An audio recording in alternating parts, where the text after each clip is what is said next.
In the year 1831, a Chinese staff master named Shushi landed on the island of Okinawa.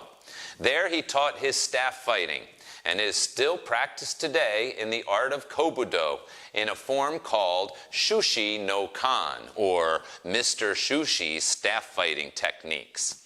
Okay, now we're not going to worry too much about the particulars of the kata because there are different versions of the form. Let's just take one concept from the kata that I call Shushi's wall. And I have a feeling that this is the way that Mr. Shushi intended this form to be used. Okay, now let's start in a ready stance. This will be move number 1. So I'm faced off against you, and you can see, okay, this quadrant's open. You know I can close it. You know I can block down here. So I'm trying to lure you in. I need to give you a target that you just cannot refuse. Now I could try to drop my staff like this, and that kind of opens it, doesn't it? Well, how about this? I'm going to take a full step back. And now the tip of my staff is way over here, and the heel is way down here. And it sure appears like this quadrant is open, and it is. So don't leave that trap open, and he's going to hit you. So if I were not ready, and I step back, boom, and my opponent hits me because I wasn't ready to spring back in. Okay, that brings us to step 3. Before I even go to 2, I'm ready for 3. 1, I'm in my ready position. 2, I step back, and 3, I lunge back in with a wall block. Now, I might even open my hand on this, but for right now, let's keep it closed. Move number 4, you bring the heel across in a strike. Move 5 is a diagonal downward, number 1, and move 6 is a lunging thrust. So let's take a look at that combo from the side. I start in my ready stance. 1, I fall back. 2, I lunge forward with the wall. 3, I bring the heel across. 4, and then 5 is the number 1 strike, followed by 6.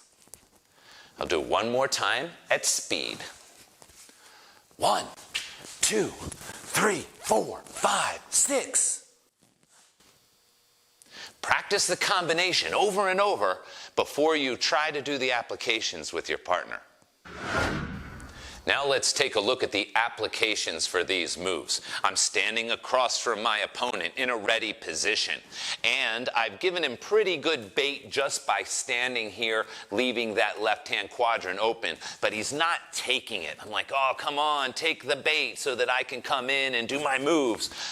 He's not. He's a smart fighter, so I'm going to bait him even more by stepping back, knowing that as soon as I see him pull back to make that strike, I'm going to lunge back in. Let's rewind that one more time.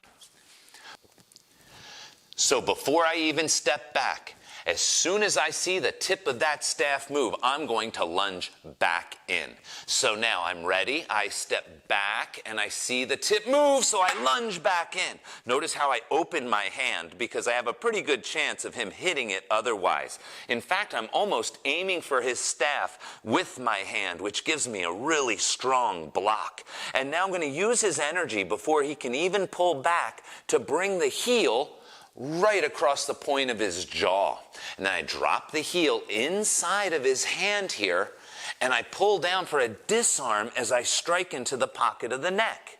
And now the thrust, rather than disengaging and thrusting into his body, which is currently unbased, there's nothing stopping his body, it would just move backwards.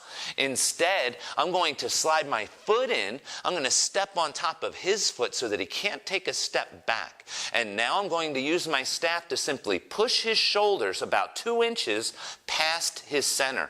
And once they're 2 inches past, I just push down and he goes right to the ground. Okay, let's take a look one more time, this time with the numbers. Number 1, number 2, number 3, number 4, number 5 has 2 parts, hooking the hand and striking the pocket. And move number 6 takes him right down to the ground. All right, we're going to try it closer to a more realistic speed, but of course we have to be careful. All right. 1, 2, 3, 4, 5, 6.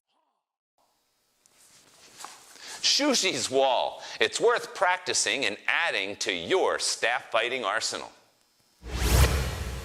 Homework for Lesson 3.5.